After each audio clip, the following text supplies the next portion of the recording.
Budi Gunadisadikin, sang arsitek transformasi kesehatan. Sosok yang membuktikan bahwa kepemimpinan bukan soal gelar medis semata, melainkan tentang integritas, manajerial yang kuat, dan inovasi tanpa henti. Lahir di Bandung pada 6 Mei 1964, Budi Gunadisadikin menyelesaikan studinya di bidang fisika nuklir dari Institut Teknologi Bandung. Namun, perjalanan karirnya justru bersinar di dunia korporasi dan perbankan. Selama puluhan tahun, beliau membangun reputasi emas di berbagai perusahaan besar. Hingga pada 23 Desember 2020, di saat Indonesia sedang berjuang melawan puncak gelombang pandemi COVID-19, Presiden Joko Widodo menunjuknya sebagai Menteri Kesehatan Republik Indonesia, sebuah transisi yang tidak biasa, namun terbukti menjadi langkah strategis bagi bangsa. Mengapa sosok Budi Gunadisadikin begitu relevan dengan nilai-nilai ASN berakhlak?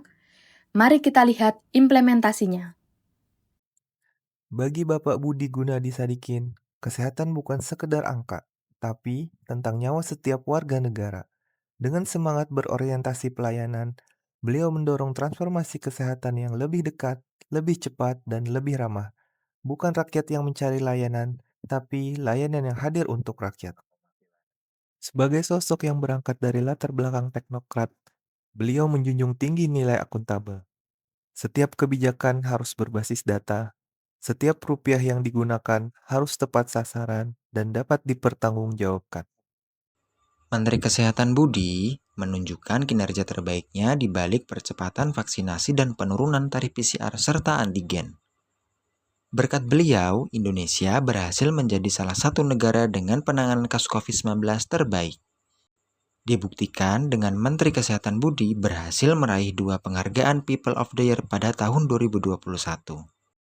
Hal ini menunjukkan Menteri Kesehatan Budi memiliki sikap kompeten, yaitu salah satu core value ASN. Menteri Kesehatan Budi seringkali dijadikan sebagai role model dalam konteks transformasi birokrasi, terutama karena latar belakangnya yang berasal dari sektor swasta. Menteri Kesehatan Budi masuk ke Kementerian Kesehatan tanpa latar belakang medis. Beliau menunjukkan bahwa harmoni tercipta bukan karena kesamaan profesi, tapi karena kesamaan visi. Loyalitas bukan sekedar kata yang tersemat kaku di atas lencana. Bagi Bapak Budi Gunadisadikin, loyalitas adalah janji hati yang dihidupi dalam setiap helaan nafas pengabdian. Ia tak bicara tentang kepatuhan, melainkan tentang pengorbanan yang melampaui ekspektasi. Saat badai pandemi menghantam dan dunia seakan berhenti berdenyut, beliau berdiri tegak di garda terdepan, menjaga merah putih agar tetap berkibar, memastikan kedaulatan kesehatan bangsa tidak runtuh diterjang ketidakpastian. Itulah bukti nyata bahwa setianya kepada negeri tak perlu lagi diragukan.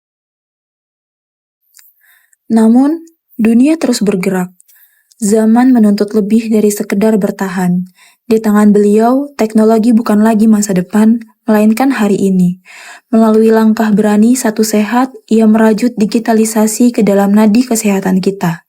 Tak hanya berhenti di situ, transparansi dan aksesibilitas kini hadir dalam genggaman melalui peluncuran website Rumah Sakit Kemenkes di seluruh penjuru negeri ini.